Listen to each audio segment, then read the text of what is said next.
Sir अगर आप यहाँ पर फिर से बॉटम मोस्ट पॉइंट पर ध्यान देंगे तो ग्राउंड के रेस्पेक्ट में बैकवर्ड डायरेक्शन में मूव कर रहा है। बैकवर्ड स्वीपिंग है, kinetic frictional force forward direction में लग रहा है, to make v equal to omega r. आपके पास v is less than omega r है। बॉटम मोस्ट पॉइंट पर ध्यान दीजिएगा तो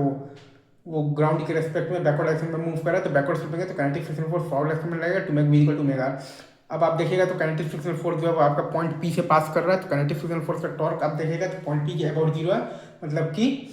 आप बेसिकली तो पॉइंट पी के अबाउट आप एंगुलर मोमेंटम कन्वेंशन लगा सकते हैं। तो m v naught r plus 2/5 m r square into 3 v naught by r बराबर है आपके पास 7/5 m into v p rolling into r. तो वी पी रोलिंग का वैल्यू आ जाता है आपके पास 11 वी नॉट बाई 7 और ओमेगा पी रोलिंग आ जाता है 11 वी नॉट बाई 7 आर।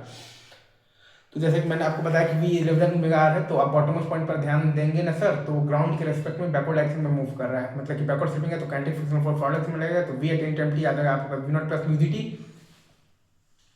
और वो आ जाएगा बराबर omega at any time t आएगा इनिशियल ओमेगा नॉट है आपके पास 3 वी नॉट बाई आर, और माइनस साइन इसलिए है क्योंकि आपके पास काइनेटिक फ्रिक्शनल फोर्स जो है वो आपका बेसिकली ओमेगा को घटाने का काम कर रहा है। और अल्फा होता है आपके पास, तो मतलब कि अल्फा होता है आपके पास टॉर्क बाई आई, और टॉर्क है आपके पास mu m g r by I है आपके पास 2/5 m r square into t, ये है आपके पास omega at any time t और इंटू आर, तो वी इक्वल टू ओमेगा। तो जो टाइम पर प्योर रोलिंग स्टार्ट होगा वो टाइम आया है आपके पास t is equal to 4 v naught by 7 mu g.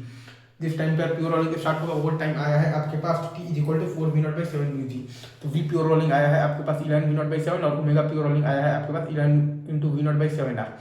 तो work done by the kinetic frictional force के लिए वर्क एनर्जी थ्योरम लगा दीजिए, तो 7/10 into m into 121/49 into v naught square minus half m v naught square और plus half into I है आपके पास 2/5 m r square into omega naught है आपके पास 3 वी नॉट बाई आर का होल स्क्वायर। या फिर आप चाहें तो आप लिख सकते हैं W is equal to integral of the F dot d s से भी आप निकाल सकते हैं, तो minus integral from 0 to 4 v naught by 7 mu ji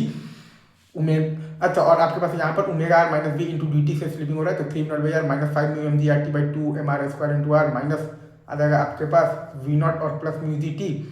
into d t से स्लिपिंग हो रहा है और इंटू म्यू एम जी, मतलब कि equal to mu m g. जैसे भी सॉल्व कर दिए आंसर वही आएगा, ठीक है।